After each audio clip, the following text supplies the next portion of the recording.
Hello, I'm Matt Galloway, and this is the Current Podcast. The question isn't whether AI will transform our lives. It will.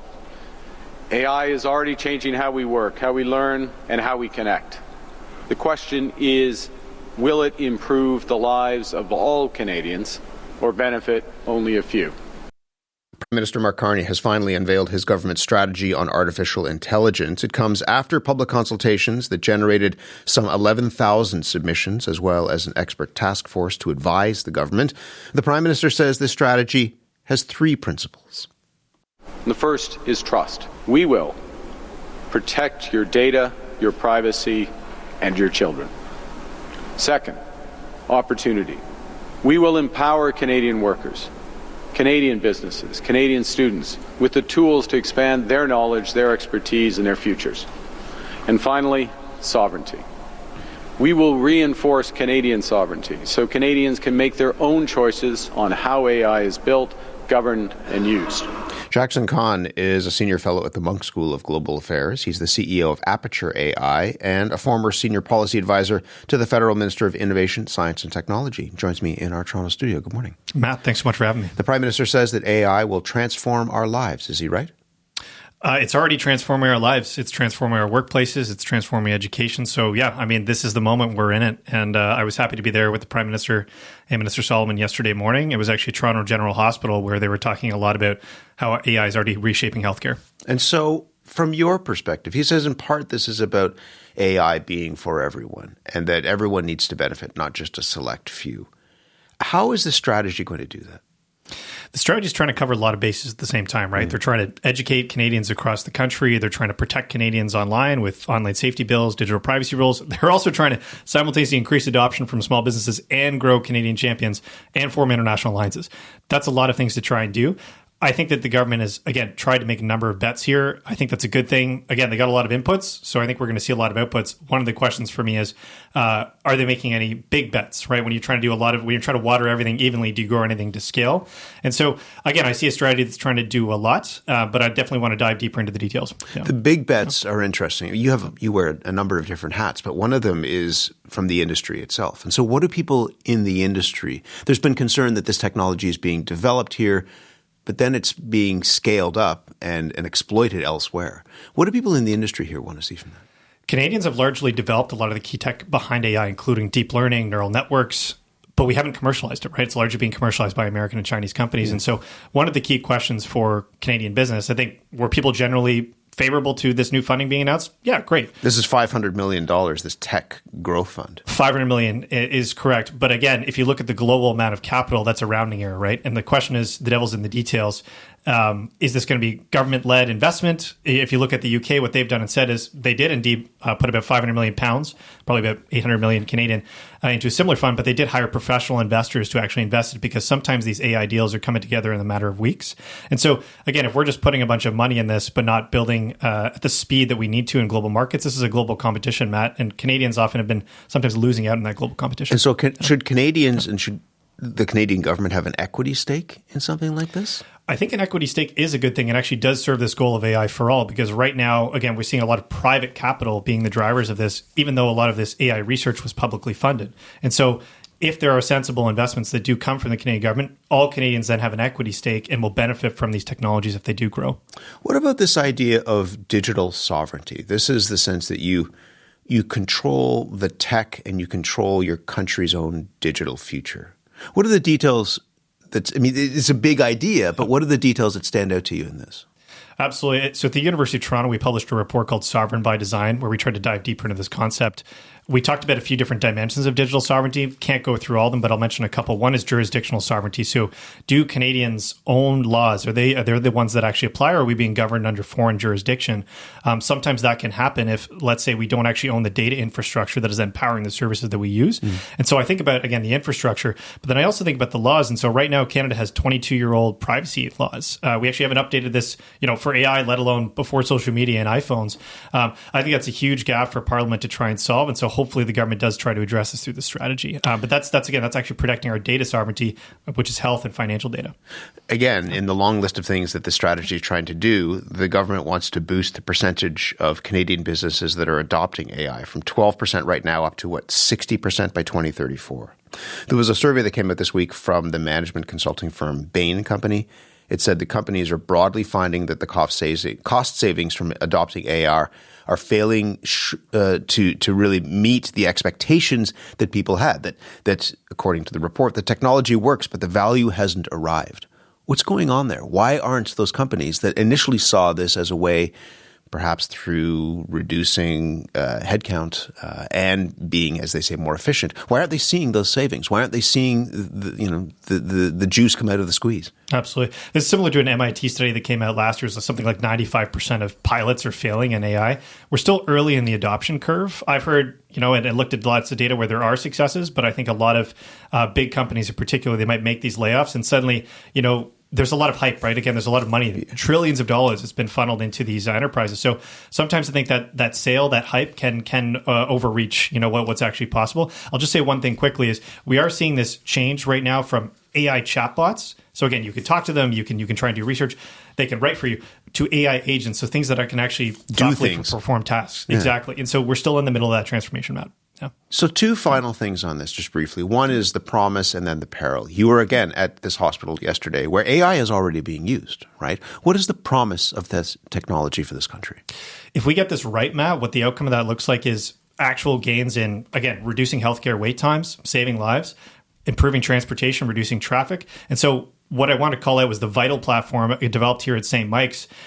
They've actually built a platform that's analyzed 3 billion data points and helped reduce mortality rates and improve hospital allocation of resources. That's a good thing, and AI makes that possible. But again, what they've built is a nonprofit organization that leverages that data, knits together different hospital networks that were formerly disconnected, and that's how they can do that analysis. That's a great use of AI. So the peril is that people are worried about job losses, worried about data centers hoovering up their water and their electricity. They're worried about it making us not as smart as we could possibly be, right? That it's dumbing down society in some ways people are concerned about. How do you create this sense of trust? This is one of the things that the Prime Minister has been talking about, building trust. A lot of people believe that this technology is harmful. So how do you build that sense of trust in this technology? It's a huge challenge, especially in Canada. So they looked at 47 different countries. We were actually 44 in adoption out of 47, number 42 on trust. So we have a particular problem in Canada. We've got a lot of work to do.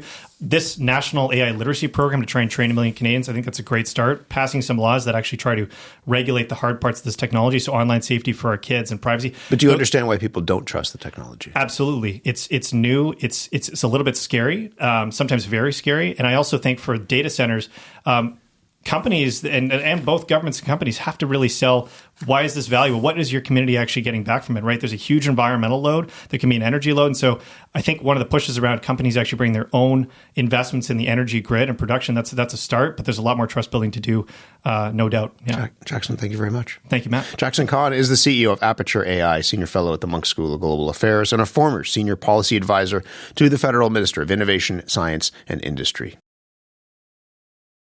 Taylor Owen was a member of the task force that advised the federal government on this new AI strategy. He is the Beaverbrook Chair in Media, Ethics and Communication at McGill University and founding director of the Center for Media, Technology and Democracy. Taylor, good morning to you. Thanks for having me. You told our colleague David Cochrane yesterday that, these are your words, I think they got the moment right to a certain degree. This is a big strategy, but what did the government get right? So I think they are right that AI is a transformative technology that is being developed at a pace and scale that is almost unprecedented, and that demands a pretty comprehensive governance and government approach to how to manage this change. And I think their core value, the core proposition at the start of this strategy is right, that we both need to build and adopt AI in Canada. And on that, there's a lot of detail, as we just heard in this proposal, a lot of initiatives to adopt and build and teach and use AI, all of which needs to be done. But the other side of the proposition they made is that adoption demands trust. And right now, as Jackson just said, Canadians don't trust AI to a remarkable degree compared to other countries. And on that, there is almost no detail in this strategy. It's left for future legislation, for future initiatives. So I think the proposition is right. Trust and adoption are not mutually exclusive. They demand one another. But on one, there's far more details in this strategy than on the other. You and I spoke about this before. When he first became the AI minister, Evan Solomon talked about moving away from what he called over-indexing on warnings and regulation. But lately he has acknowledged that, to your point, there are real concerns about this technology, about data privacy, misinformation, the safety of chatbots, to say nothing about the environmental sledgehammer that many people think this will bring to their communities. Do you think the government struck the balance right on those concerns while also trying to foster a homegrown AI industry that doesn't create the technology and then just take it south of the border? I think balance is the right word here. I think they stated those two needs in Canada, but they provided details, or far more details, for one than the other. So just take the mis and disinformation piece and the challenge of deepfakes and election integrity. Huge problem. The Prime Minister mentioned it in his remarks yesterday. The integrity of the information flowing through society is a core challenge to AI. And it gets one sentence in the entire strategy, that we will do things, they say, to address that problem. Doesn't say what, doesn't say when, doesn't say how. So I think there's a statement of that side of the challenge, of the trust side and the safety side of the challenge. It's far shorter on details on that side. And ultimately, part of that is because those details are really hard. It's not easy to regulate this stuff, as we've talked about before. But I don't want to undersell the fact that they stated that these are real challenges, because as you just mentioned, it's been a process for this government over the last year as AI has evolved very quickly and affected our lives over the last year in a pretty dramatic way. I think their view that we have over-indexed for regulation has changed quite dramatically, and they are working on big pieces of legislation to regulate AI right now. They just don't detail it in this strategy, which I think is sort of a lost opportunity to demonstrate how they are going to do it alongside the adoption details. So there's a whole generation that will inherit this technology. They will grow up with this technology around them. And I want to bring in somebody who can speak to that. This is from the Gen Z AI Project, which is an initiative that was run jointly out of your center at McGill, as well as Simon Fraser University. We brought together young people across the country to talk about their priorities when it comes to AI. Nunso Mora was one of the project's youth fellows and is in Edmonton this morning. Nunso, good morning to you. Hello. Thank you for having me. Thanks for being here. You help facilitate, as I said, these citizen assemblies with young people from across the country. What did you hear from them about their hopes and their fears when it comes to AI? Yes, so I had the pleasure of working with our project leads, Helen Hayes and Fergus Lindley-Moda, along with my team, Alec, Julian, and Maddie. We traveled across Canada for Canada's first ever National Youth Assembly. And there were some really poignant points that came forward from participants who were between the ages of 17 to 23. The first worries were really about this conversation of transparency. I think when you're looking at AI, there is a lack of understanding of who has control, who has access, and what are these companies actually gaining when they are taking and using your information. And then you kind of brought this forward a bit earlier, but we had this conversation about cognitive offloading. And young people are feeling incredibly stressed by the presence of AI within their lives, especially in education, but also on how they think and how they engage with their communities. Is that how people? Is that the phrase that people use? Cognitive offloading. Cognitive offloading. That you don't have to do the work; the machine will do it for you. Well, yeah, I think when AI was first brought forward, and you had these big conversations by these, AI leaders, it was that the technologies would do kind of the menial work, and then young people and Canadians or citizens would be able to kind of do the creative heavy lifting and to kind of curate. But there's been a flip where a lot of young people feel as though the menial work has been taken by them in many ways, that labor and all of this creation process, the creative process, the ideating process has been given to AI to do. And it's affecting how they think and work in schools. Is your sense that if you take a look at the strategy and what the Prime Minister said yesterday, that trust piece is at the center of that strategy, that the concerns that you heard from people are being actually recognized and incorporated into how they build trust, how the government builds trust in this technology? I mean, based on what participants had said, I do not think so, if I must be honest. I think the expectation that young people should trust AI without the proper regulatory infrastructures or compliance mechanisms in Canada already, it kind of feels like the cart is coming before the horse. In many ways, when it comes to trust, I feel like everyone, young people, know exactly how AI works, and it's not a literacy issue that they're dealing with. It's not that young people don't understand what these tools are. It's that they understand so much, and they're scared of what they can do if they don't have proper regulation to protect them. So pick up on that. How do you build that trust? Because there was a literacy program that was part of this, right? To teach AI literacy, particularly to young people. But your suggestion is that young people already know how this technology works. Yeah, they knew so well that like the main worry, and that was kind of highlighted at the forum in Vancouver, which was on privacy, is that we understand how much information we're giving up. We understand how certain tools like generative AI work. But the worry is that by understanding it, we also know that there is nothing that can kind of support the new information that's coming out, worries about how certain deepfakes or digital infrastructures are made. And for them, what they're really interested in seeing is Canadian infrastructures, and even on the question of digital sovereignty, certain aspects in Canada that are made to protect not only themselves because they were 17 to 23, but also children as well. There was few lines that really talked about protecting Canadians besides that first pillar, and it was quite light there. Taylor Owen, the word trust appears something like 42 times in this strategy document. So as you listen to Nunso talk about the concerns that her generation has about AI, how do you build that trust? So I think trust is both a governance imperative. You can't just tell people to trust things. You have to make these systems accountable and make them trustworthy. So that is a set of policy actions around online safety and data protections and so on and so forth that need to be implemented. But trust is also about the governance of the technology itself. And I think the project Nunso is a part of leading it tells us so much about the hunger I think people have to be actively engaged in the governance of this technology. This is not something that people want to leave just to governments to decide. It's so profoundly transformative to our own lives that we need legitimate mechanisms of getting citizens engaged in the governance process itself. And so I think trust has both sides of this. We need to ensure safety, and there's no question about it. And we need to govern this technology democratically. And ensuring that that is also part of this strategy is really critical, I think. Nunso, as I said at the beginning of the conversation, yours is the generation that's going to live your life in a world filled with AI. Just finally, how optimistic are you feeling about that future right now?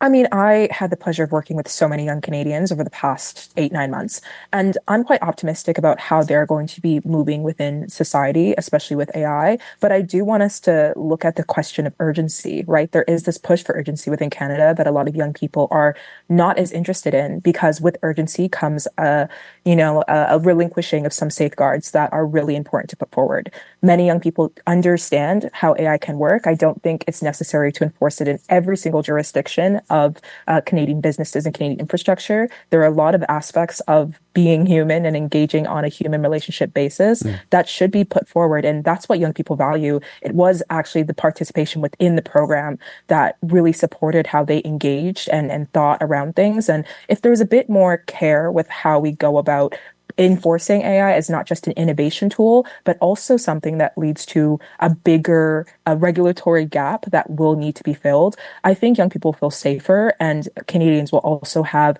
a lot more trust in the government's role within creating these innovative tools while also pushing forward their safety too. This is really interesting. Nunso, it's great to talk to you about it. Thank you very much. Thank you. And Taylor, good to talk to you as always.